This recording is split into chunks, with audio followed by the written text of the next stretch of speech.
اور میں ایسے وقت میں آپ کے سامنے آیا ہوں، یہ وقت میرے نبی کی میلاد کا وقت ہے۔ اب صرف میلاد پڑھنے کی ضرورت ہے۔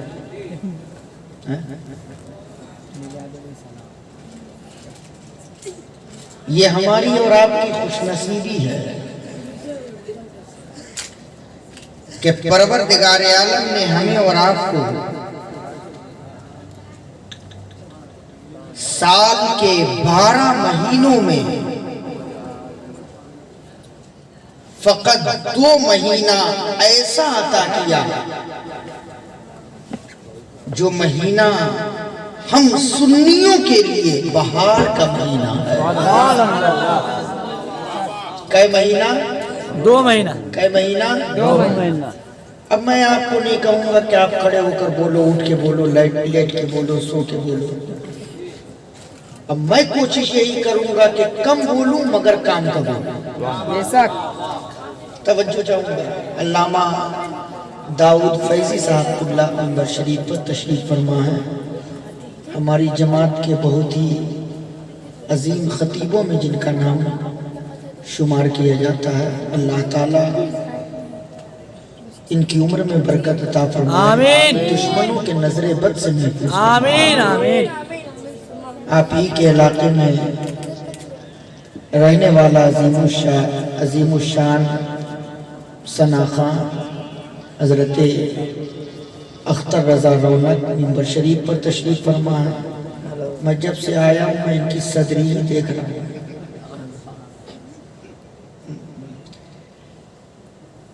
کہ نام رونق ہے، الحمدللہ اسی طریقے سے چمک بھی رہے۔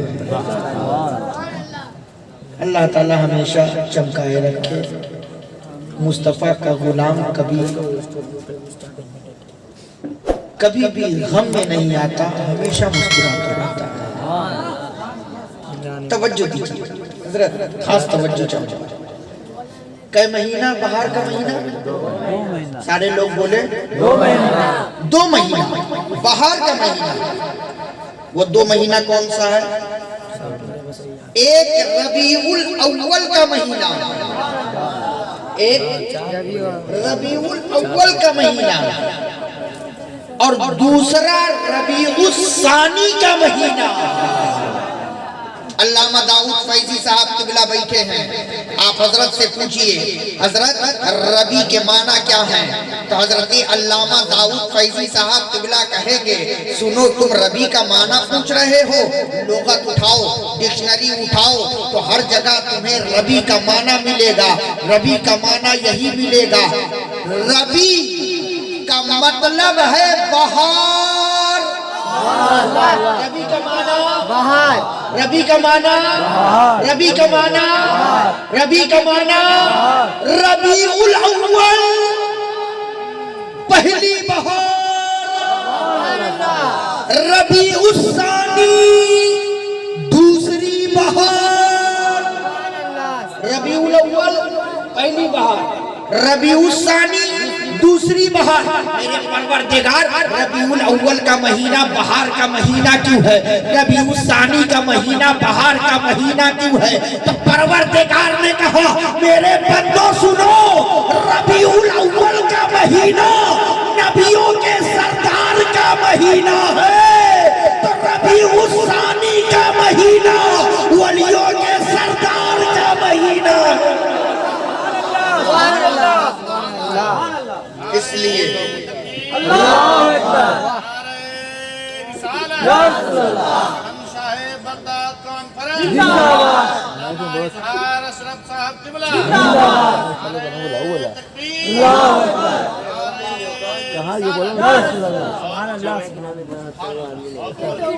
میلاد کا مہینہ، میلاد کا مہینہ، سرکار غوث اعظم کی ولادت کی تاریخ ربیع الثانی کا مہینہ نہیں ہے، ولادت کی تاریخ رمضان کی پہلی تاریخ، اور آپ کے وصال کی تاریخ ربیع الثانی کی تاریخ میں کچھ لوگوں نے کہا 11 ربیع الثانی، لیکن معتبر روایت یہ ہے کہ آپ کے وصال کی تاریخ 17 ربیع الثانی، کتنا؟ 17 ربیع الثانی، مگر ہم اور آپ 11 ہی مناتے ہیں۔ کیوں مناتے ہیں 11 ہی؟ جو وصال کی تاریخ ہے وہ منائیے، یا جو ولادت کی تاریخ ہے وہ منائیے۔ پھر 11 تاریخ کیوں؟ غوث اعظم کو 11ویں والے آقا کے نام سے کیوں یاد کیا جاتا ہے؟ وجہ کیا؟ سرکار غوث اعظم کی زندگی کو پڑھو، کوئی معمولی انسان کا نام عبد القادر جیلانی نہیں تھا۔ بغداد کی زمین پر بہت بڑے تاجر کا نام، بہت بڑے رئیس امیر و کبیر انسان کا نام عبد القادر جیلانی تھا۔ میں دنیاوی اعتبار سے گفتگو کرتا ہوں، رب کی بارگاہ میں جو مقام تھا وہ تو اعلیٰ تھا، اعلیٰ تھا۔ ولیوں میں ولیوں کے سردار ہیں غوث اعظم، لیکن دنیاوی اعتبار سے سنیں، بہت بڑے تاجر تھے میرے غوث اعظم۔ آپ اس سے اندازہ لگاؤ کہ غوث اعظم کا مال ایک مرتبہ جہاز سے آ رہا تھا، جہاز سے آ رہا تھا، کسی نے آ کر کے اچانک کہا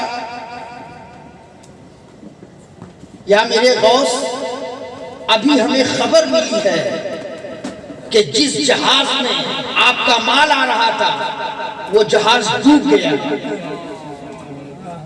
سمندر میں طوفان آنے کی وجہ سے وہ جہاز ڈوب گیا۔ میرے غوث اعظم کھڑے ہوئے، اب کھڑے ہونے کے بعد کہا سنو،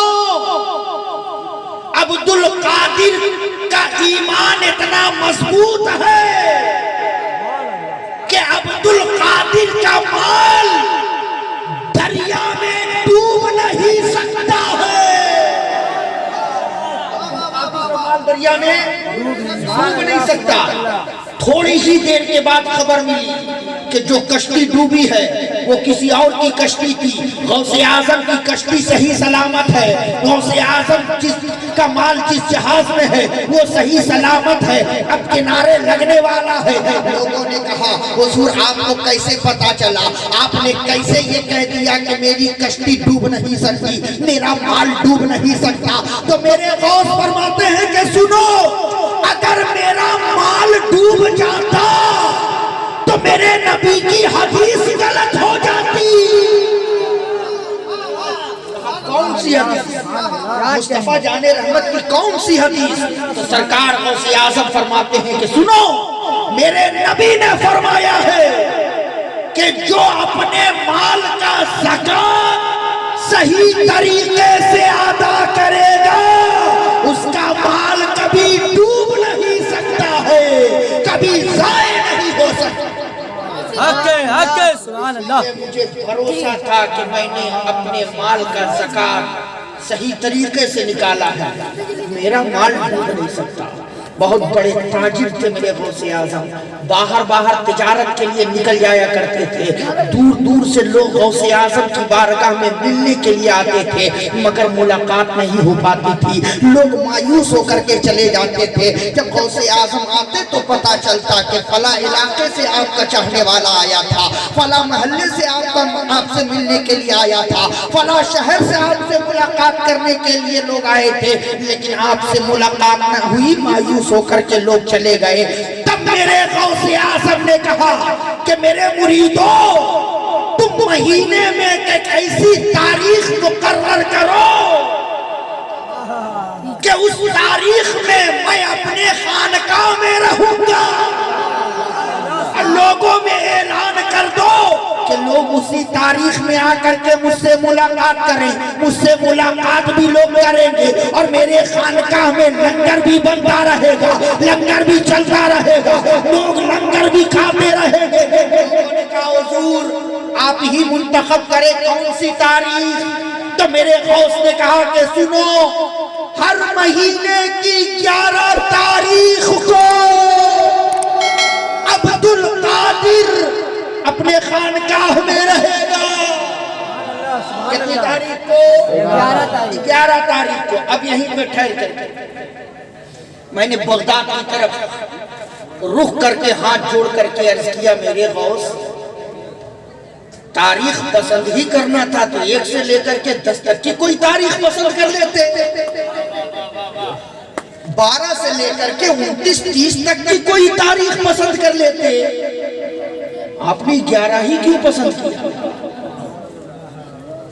11 ہی کیوں پسند کیا؟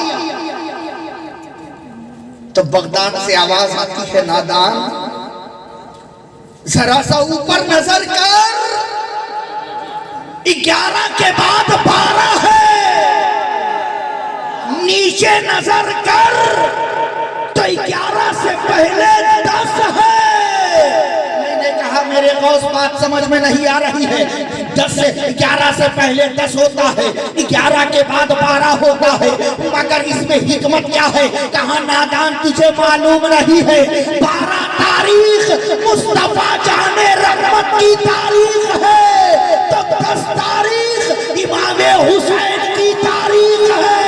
میں نے 11 تاریخ اس لیے پسند کیا ہے کہ اوپر رسول ہے تو نیچے نواسائے رسول ہے, اور میں نے 11 پسند کیا کہ جو بیچ میں ہوتا ہے وہ دونوں طرف سے فائدہ لیتا ہے, دونوں طرف سے فیض لیتا ہے.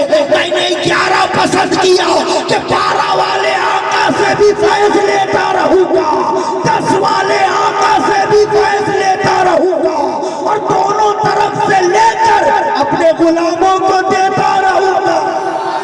سبحان اللہ, اللہ اکبر, یا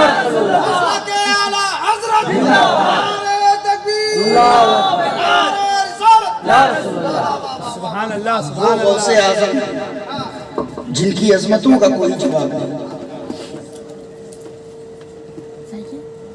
ہر دور میں کچھ لوگ ایسے ہوئے ہیں حضرت, کچھ لوگ ایسے ہوئے ہیں. ابھی میں بیرک پور میں تھا, وہاں میں نے کہا کوئی تقریر میں کہ ہر دور میں کچھ لوگ ایسے ہوئے ہیں, زیادہ پڑھ لینے کے بعد پتہ نہیں اپنے آپ کو کیا سمجھنے لگتے ہیں. زیادہ پڑھ لینے کے بعد اور وہی لوگ بکتے ہیں جس کے علم میں کسی خانقاہ کا رنگ نہیں ہوتا, چاہے وہ بریلی کی خانقاہ کا رنگ ہو یا کچوچا کا رنگ ہو یا دیوا کا رنگ. اگر کسی بزرگ کے دربار کا رنگ اس کے علم میں چڑھا ہے تو پھر وہ ادھر ادھر کی بات نہیں بکے گا, ادھر ادھر کی بات نہیں بولے گا. بہت سارے لوگ ملیں گے. غوث اعظم کے دور میں بھی ایک بہت بڑے محدث تھے, عبد الرحمن ابن جوزی, بہت بڑے محدث جن کو اپنے علم پر اتنا ناز, اتنا گھمنڈ کہ بزرگوں پہ تنقید کرنے سے انہیں فرصت نہیں ملتی. امام بخاری پر انہوں نے تنقید کیا, ان پر کتابیں لکھی, مگر اتنے بڑے محدث تھے کہ اندازہ کیجئے کہ جب ان کے انتقال کا وقت قریب ہوا تو انہوں نے اپنے مریدوں کو بلا کر کے کہا کہ سنو, جب میرا انتقال ہو جائے گا تو مجھے غسل دینے کے لیے تم لوگ پانی گرم کرو گے. کہاں پانی گرم کریں گے؟ کہا پانی گرم کرنے کے لیے آگ کی ضرورت پڑے گی. کہاں پڑے گی؟ کہا آگ کے لیے لکڑی کی ضرورت پڑے گی.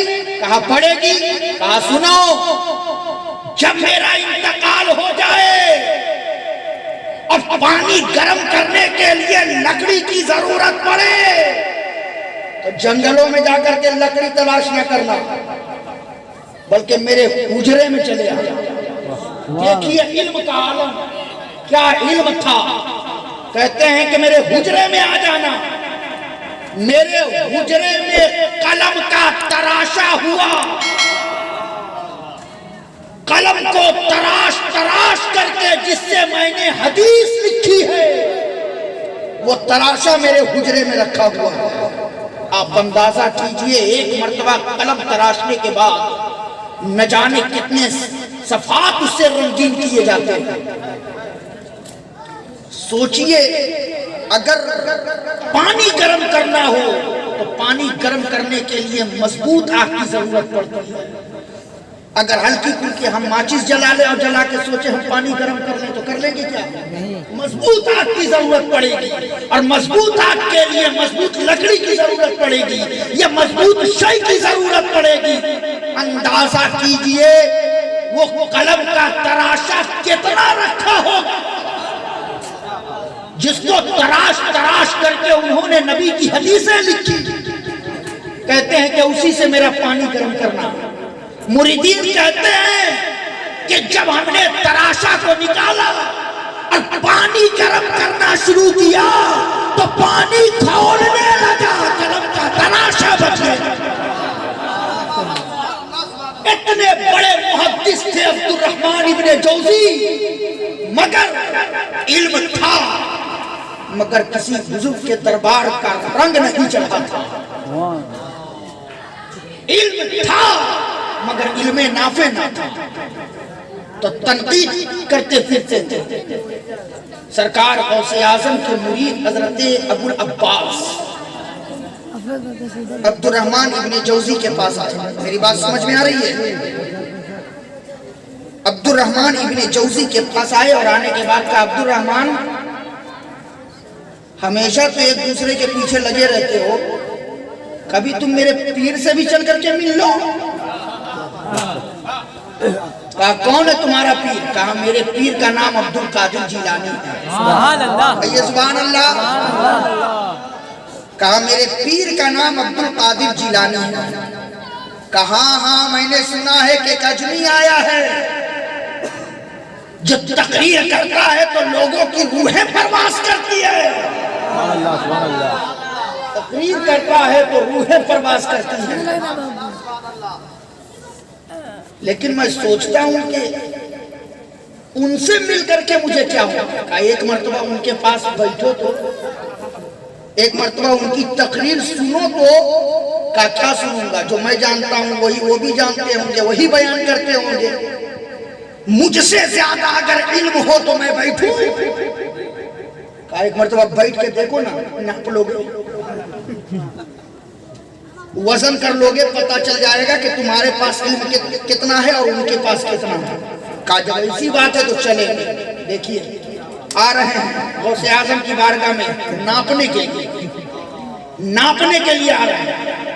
آئے عبد الرحمن ابن جوزی، وہ بھی ایک دم جبہ اور دستار کے ساتھ، مریدوں کو ساتھ لے کر کے آئے کہ لوگ سمجھ لے کہ عبد الرحمن ابن جوزی بہت بڑے محدث آئے ہیں، مگر غوث کی محفل میں آئے وہی بیٹھے جہاں سارے لوگ بیٹھے تھے۔ دیکھیے میرے غوث کا فیضان، کہیے سبحان اللہ۔ سمجھ میں آ رہی ہے نا بات؟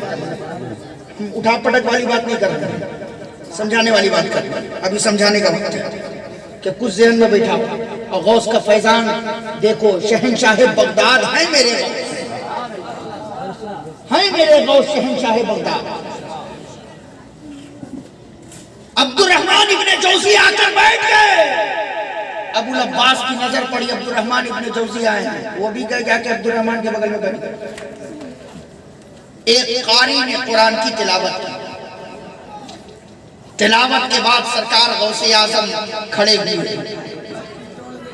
جس آیت کریمہ کی تلاوت قاری نے کیا تھا اسی آیت کریمہ کو اپنی تقریر کا موضوع میرے غوث نے بنایا، اور اس آیت کریمہ کی تفسیر بیان کرنا میرے غوث نے شروع کیا۔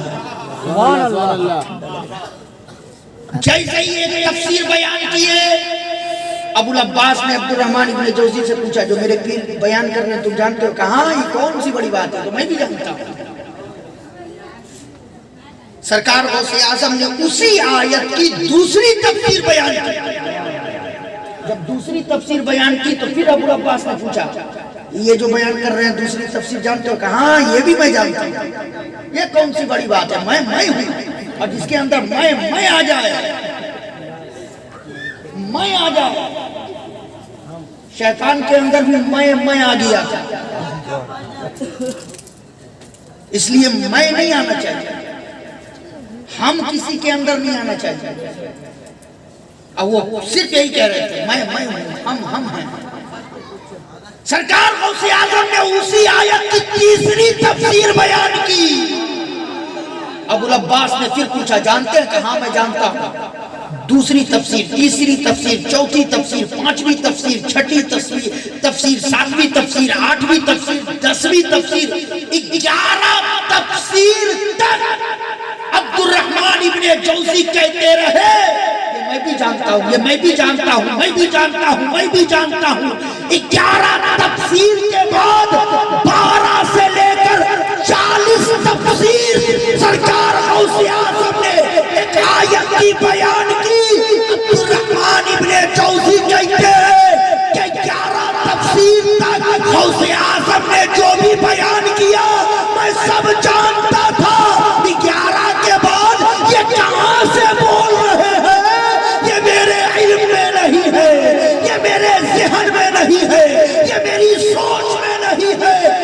میرے غوث کی تقریر ہو رہی تھی کہ میرے غوث نے اچانک کہا لوگوں ابھی یہ میرا قال تھا، اب حال کی طرف آؤ۔ جیسے ہی اعلان کیا حال کی طرف آؤ، لوگوں نے کپڑے پھاڑنے شروع کیے، ہر طرف سے لا الہ الا اللہ کی صدایں نکلنے لگی۔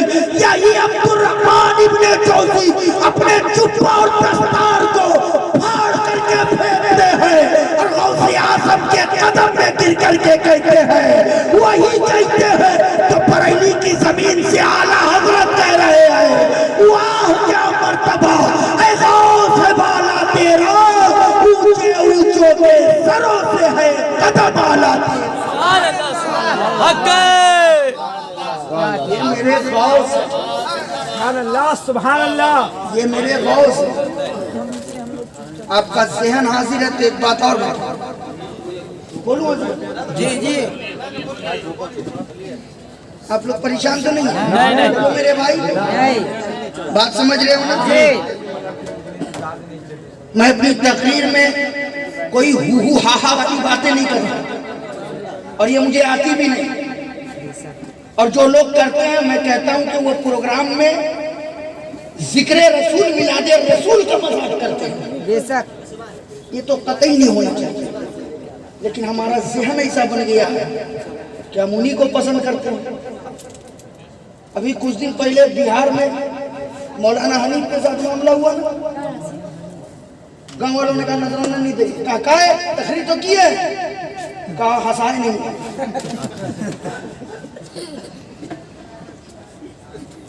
ہنسائے نہیں ہے اسے نذرانہ نہیں دے۔ سوچیے یہ میرے قوم کے لوگوں کا ذہن ہے، بدلو میرے بھائی اپنے ذہن کو۔ یہ عبد الرحمن ابن جوزی کے شاگرد ہیں حضرت شیخ سعدی۔ عبد الرحمن ابن جوزی کے شاگرد کون ہیں؟ حضرت شیخ سعدی، جن کی کتاب گلستہ اور بوستہ۔ شاہ ولی اللہ محدث دہلوی اپنی کتاب انفاس العارفین میں ایک روایت لکھتے ہیں، غور سے سنیے، ولیوں کا پاور اور مقام دیکھیے، مقام دیکھیے۔ وہ لکھتے ہیں اپنے والد کے بارے میں، شاہ ولی اللہ، یہ شاہ ولی اللہ وہ ہیں جنہیں ہر مکتبہ فکر کے لوگ اپنا امام مانتے ہیں، وہابی بھی امام مانتا ہے۔ شاہ ولی اللہ لکھ رہے ہیں اپنی کتاب انفاس العارفین میں کہ میرے والد گرامی کے طالب علمی کا زمانہ تھا، میرے والد گرامی کے طالب علمی کا زمانہ تھا. اکبر آباد میں مرزا محمد زاہد کی درسگاہ میں میرے والد تعلیم حاصل کیا کرتے تھے. تعلیم کہتے ہیں کہ میرے والد نے بیان فرمایا کہ ایک مرتبہ میں مرزا محمد زاہد کی درسگاہ میں علامہ شیخ سعدی علیہ رحمت و رضوان کی کتاب کا چند سبق پڑھ کر گھر کی طرف روانہ ہوا. شاہ ولی اللہ اپنے والد کے بارے میں بتا رہے ہیں. اے بابو کیا ہوا؟ کیا ہوا؟ بیٹھو نا بیٹھو نا، توجہ سے سنو، بہت اہم گفتگو کر رہا ہوں. اگر سمجھ لیے تو بہت فائدہ ہوگا. یہ سب تقریریں میں علمی میدان میں کیا کرتا ہوں، لیکن توجہ ہے اس لیے بول رہا ہوں.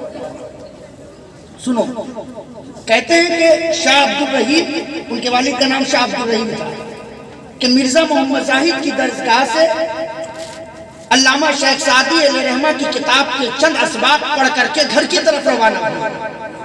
حضرات یہ وہ دور تھا جس وقت پیسے اتنے نہیں تھے کہ کتابیں خرید سکے. کتاب خریدنے کے لیے بھی پیسے نہیں تھے. آج ہمارے پاس کتابوں کا ڈھیر لگا ہوا ہے مگر پڑھنے والا کوئی نہیں ہے. اور اب تو لائبریری میں جتنی کتابیں رکھی ہوئی ہیں سب پر دیمک لگ رہا ہے.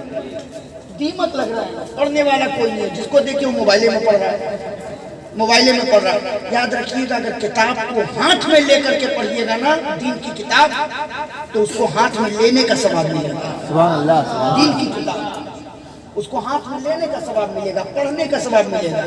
موبائل سے ٹچ کیجئے گا تو اس سے کیا فائدہ ہوگا؟ اس سے آنکھ کی روشنی بھی خراب ہوگی. زیادہ کوشش کیجئے کہ ہم کتاب اپنے ہاتھ میں لے کر کے پڑھیں.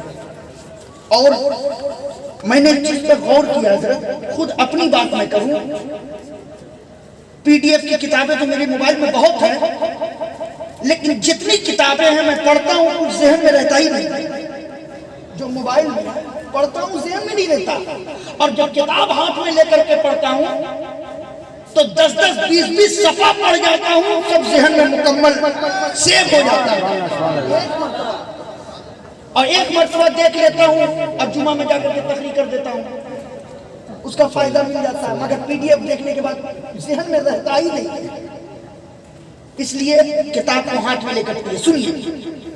کہتے ہیں کہ میرے والد علامہ شیخ سعدی کی کتاب کے اسباق کو پڑھ کر کے روانہ ہوئے، اور جو سبق پڑھا تھا اسی کو یاد کرتے ہوئے دہراتے ہوئے جا رہے تھے.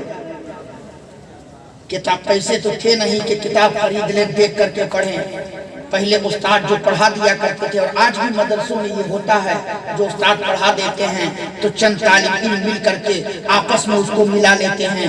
تھوڑا اس کو یاد ہوتا ہے، تھوڑا اس کو یاد ہوتا ہے، تھوڑا اس کو یاد ہوتا ہے. سب مل کر کے ایک ساتھ بحث و مباحثہ کر لیتے ہیں اور اس کو ملا لیتے ہیں، اور وہ سبق جو استاد نے پڑھایا ہے وہ اسی وقت یاد ہو جاتا ہے. اس کا فائدہ یہ ہوتا ہے تو پہلے کتابیں نہیں تھی مگر لوگوں کو اپنے ذہن پر بھروسہ تھا، اپنے ذہن پر اعتماد تھا کہ استاد جو پڑھاتے وہ ذہن پر نقش ہوتا، اور اس کے بعد جب باہر آتے تو وہ آپس میں ملا لیتے. علامہ شاہ عبدالرحیم کہتے ہیں کہ میں علامہ شیخ سعدی کی کتاب کا سبق پڑھ کر کے راستے سے جا رہا تھا، اور پڑھتا ہوا جا رہا تھا، یاد کرتا ہوا جا رہا تھا، یاد کرتا ہوا جا رہا تھا. جو انہوں نے پڑھایا تھا وہ پڑھتا جا رہا تھا. لیکن اچانک جب میں اخیر میں پہنچا، جو آخری سبق تھا اس میں ایک مصرع بھول گیا. کہتے ہیں کہ میں ایک مصرع بھول گیا، اور جب میں مصرع ایک بھول گیا بار بار یاد کرنے کی کوشش کی مگر وہ میرے ذہن میں نہیں آیا، تو مجھے ٹینشن، پریشانی اور کافی میں غم میں ڈوب گیا کہ اگر آج میں وہ مصرع یاد نہیں کر پاؤں گا تو کل جب درسگاہ میں جاؤں گا سبق نہیں سنا پاؤں گا تو بچوں کے درمیان میرے ذہن کا مذاق اڑایا جائے گا، بچوں کے درمیان مجھے کمزور کہا جائے گا، بچوں کے درمیان میرا مذاق اڑایا جائے گا. کتاب ہاتھ میں نہیں ہے کہ دیکھ لیں اور دیکھ کر کے یاد کر لیں. اب سوچ رہے ہیں کہ جب تک میر زاہد کی درسگاہ میں پہنچیں گے نہیں، اس وقت تک ہم اس سبق کو یاد نہیں کر سکتے۔ کہتے ہیں کہ میں حیران تھا، پریشان تھا، سوچ رہا تھا، غم میں ڈوبا ہوا تھا کہ اچانک میں نے دیکھا کہ ایک حسین چہرے والے بزرگ سامنے نظر آئے۔ حسین چہرے والے بزرگ نظر آئے، سر پہ سفید امامہ ہے، سفید داڑھی ہے، جبہ ہے، جسم سے مشک کی خوشبو آ رہی ہے۔ کہتے ہیں کہ جب وہ میرے قریب آئے تو انہوں نے برجستہ مجھ سے پوچھا، شاہ عبدالرحیم پریشان کیوں ہو؟ کہتے ہیں میں انہیں جانتا نہیں تھا، پہچانتا نہیں تھا، مگر وہ جب میرا نام لے کر بولے تو میں نے کہا آپ کون؟ شاہ عبدالرحیم کہتے ہیں میں نے کہا کہ آپ کون؟ کہا میں جو بھی ہوں، مگر یہ بتاؤ تم پریشان کیوں ہو؟ کہا اس لیے پریشان ہوں کہ ابھی میر زاہد کی درسگاہ سے میں سبق پڑھ کر کے واپس گھر جا رہا ہوں، علامہ شیخ سعدی علیہ رحمہ کی کتاب کا سبق پڑھ کر کے جا رہا ہوں، مگر علامہ شیخ سعدی علیہ رحمہ کے اشعار تو تمام اشعار یاد ہے جو سبق مجھے پڑھایا گیا ہے، اس اشعار کا آخری مصرع میں بھول گیا ہوں، اس لیے پریشانی اور ذہن ٹینشن میں ہے، مایوس ہوں کہ جب تک درسگاہ میں پہنچوں گا نہیں وہ مصرع مجھے یاد آئے گا نہیں، اور جب مجھے یاد نہیں آئے گا تو بچوں کے درمیان میرے ذہن کا مذاق اڑایا جائے گا، بچوں کے درمیان میرا مذاق اڑایا جائے گا۔ تو وہ آنے والے فقیر کہتے ہیں شاہ عبدالرحیم اگر کہو تو میں تمہاری مدد کر دوں، کہو تو میں تمہاری مدد کر دوں۔ کہا ارے آپ فقیر ہیں، فقیر لوگوں کا کام کتابوں سے کہاں رہتا ہے، اس کی دلچسپی کتابوں میں کہاں رہتی ہے، پڑھنے پڑھانے کا کام تو علماء کا ہوتا ہے، فقیروں کا کام پڑھنے پڑھانے کا نہیں ہوتا، اور شیخ سعدی کی کتاب آپ کیا ہمیں پڑھا پائیں گے، آپ کیا ہمیں بتا پائیں گے، اس لیے آپ سے ہمیں کوئی فائدہ نہیں ہونے والا۔ وہ بزرگ کہتے ہیں کہ شاہ عبدالرحیم تمہیں معلوم نہیں ہے، کبھی کبھی کچھ مسائل ایسے ہوتے ہیں جو علماء کے دربار میں حل نہ ہو تو بزرگوں کے در پر حل ہوا کرتے ہیں، فقیروں کی بارگاہ میں وہ مسائل حل ہوا کرتا ہے۔ اے شاہ عبدالرحیم تم کا ہو سکتا ہے ہم تمہاری مدد کرتے ہیں۔ شاہ عبدالرحیم کہتے ہیں کہ جب آپ کہہ رہے ہیں کہ ٹھیک ہے میں پڑھتا ہوں، کہا صبح اوپر سے لے کر کے نیچے تک پڑھتے آئے، وہ فقیر سنتے رہے، جب نیچے آئے تو نیچے آ کر کے پڑھتے ہیں سعدی بشوئے لوح دل از نقش غیر ہے، اے سعدی اپنے دل کی تختی سے باطل نقوش کو دھو ڈال، مٹا ڈال، کیوں دھو ڈال؟ وہی بات نیچے آنے والی ہے اور وہی میں بھول گیا ہوں۔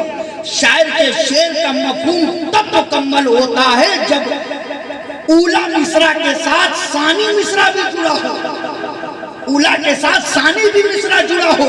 کہتے ہیں کہ پہلا تو یاد ہے مگر دوسرا بھول گیا ہوں کہ علامہ شیخ سعدی کہنا کیا چاہ رہے ہیں کہ اے سعدی اپنے دل کی تختی سے باطل نقوش کو دھو ڈال، مٹا ڈال، کیوں دھو ڈال، کیوں مٹا ڈال؟ وہی مصرع نیچے ہے اور وہی میرے ذہن سے نکل گیا ہے۔ تب وہ فقیر کہتے ہیں اچھا پھر پڑھو، پھر پڑھتے ہیں سعدی بشوئے لوح دل از نقش غیر حق، کہا پھر پڑھو، کہا سعدی بشوئے لوح دل از نقش غیر حق، کہا پھر پڑھو، کہا سعدی بشوئے لوح دل از نقش غیر حق۔ تو وہ فقیر کہتے ہیں کہ علم کے راہ بحق نہ نمایاں جہالت است، وہ علم جہالت ہے جو نبی کے در کا پتہ نہ بتائے، وہ علم جہالت ہے جو بزرگوں کے در کا اسیر نہ بنائے، وہ علم جہالت ہے جو غوث کے در کا فقیر نہ بنائے، وہ علم جہالت ہے جو ماں باپ کا ادب نہ سکھائے، وہ علم جہالت ہے جو بڑوں کا ادب نہ بتائے، وہ علم جہالت ہے جو چھوٹوں پر شفقت نہ سکھائے، وہ علم جہالت ہے جو زندگی گزارنے کا طریقہ نہ بتائے۔ تو شاہ عبدالرحیم کہتے ہیں کہ جب اس فقیر نے ثانی مصرع مجھے بتا دیا تو میرے ذہن کو سکون مل گیا، مجھے چین مل گیا، آرام مل گیا۔ یہ جذبہ تھا پڑھنے اور پڑھانے کا۔ کہتے ہیں کہ جب مجھے سکون ملا تو میرے پاس پان کے 2 پتے تھے، پان کے 2 پتے تھے، میں نے نکالا، اور نکالنے کے بعد وہ آنے والے فقیر کو میں نے کہا حضور کچھ اور تو نہیں ہے جو آپ کو دے سکوں؟ یہ پان کے پتے ہی میرے پاس ہے حضور، اسے قبول فرما لیں۔ پان کے پتے اسے قبول فرما لیں۔ یہ ہندوستان کی ریت رہی ہے پان کھانا اور کھلانا، یہ ہندوستان کی ریت رہی ہے۔ کہتے ہیں کہ حضور یہ پان کے پتے ہیں قبول کر لیں، تو وہ فقیر کہتے ہیں عبدالرحیم میں نے سبق بتا دیا ہے تو کیا اجرت دے رہے ہو، تم مزدوری دے رہے ہو؟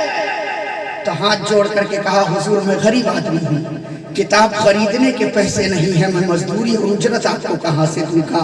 یہ تو ہدیہ تشکر ہے جو بزرگوں نے قبول فرمایا ہے، حضور آپ بھی قبول فرما لے، حضور آپ بھی قبول فرما لے، میں خوشی سے آپ کی بارگاہ میں پیش کر رہا ہوں، اور کچھ تو میرے پاس نہیں ہے دینے کو، بس یہی پان کے پتے ہیں، سرکار قبول فرما لے۔ وہ فقیر پان کے پتے کو اپنے ہاتھ میں لیتے ہیں، اور لینے کے بعد پھر کہتے ہیں شاہ عبدالرحیم تم نے دیا میں نے قبول کر لیا، اب یہ پان کے پتے میں تمہیں دے رہا ہوں، یہ پان کے پتے میں تمہیں دے رہا ہوں، اب یہ تم اپنے پاس رکھو، یہ میری ضرورت کی چیز نہیں ہے، یہ میرے کام کی چیز نہیں ہے، تم اسے اپنے پاس رکھو۔ پتا دیا، دینے کے بعد وہ فقیر کہتے ہیں شاہ عبدالرحیم اور بھی کچھ بھولے ہو تو بتاؤ یاد دلا دوں، اور بھی کچھ بھولے ہو تو بتاؤ یاد کرا دوں؟ کہا نہیں حضور بس ایک مصرع بھول گیا تھا اسی لیے ٹینشن میں آ گیا تھا، اب آپ نے بتا دیا میرے دل کو سکون مل گیا ہے۔ کہا ٹھیک ہے اب میں جانا چاہتا ہوں۔ کہا حضور اب جانا چاہتے ہیں؟ کہاں جانا چاہتے ہیں؟ شاہ عبدالرحیم کہتے ہیں کہ جس گلی میں کھڑے ہو کر کے ہم لوگ بات کر رہے تھے وہ گلی اتنی لمبی تھی کہ اگر 100 قدم بھی چلتے تو گلی کو عبور نہ کر پاتے، گلی کو پار نہ کر پاتے، لیکن شاہ عبدالرحیم کہتے ہیں کہ وہ فقیر پلٹے، اب پلٹنے کے بعد ایک قدم اٹھایا اور دوسرا قدم رکھا، پوری گلی پار کر گئے، پوری گلی کو عبور کر گئے، جب پوری گلی پار کر گئے تب شاہ عبدالرحیم کہتے ہیں کہ یہ آنے والا کوئی عام آدمی نہیں، یقیناً یہ کسی ولی کی روح ہے جو میری مدد کے لیے آئی ہے، یقیناً یہ کسی ولی کی روح ہے جو میرے مدد کے لیے آئی ہے۔ شاہ عبدالرحیم کہتے ہیں جانے والے اپنا نام بتا دے، فاتحہ پڑھا کروں گا، اپنا نام بتا دے نظر کیا کروں گا، اپنا نام بتا دے اِسالِ ثواب کیا کروں گا۔ تب وہ فقیر کہتے ہیں اے شاہ عبدالرحیم جس شیخ سعدی کی کتاب کا سبق تم بھول گئے تھے وہ شیخ سعدی میں ہی ہوں، ایران سے ہندوستان اپنی کتاب کا سبق بتانے کے لیے آیا ہوں۔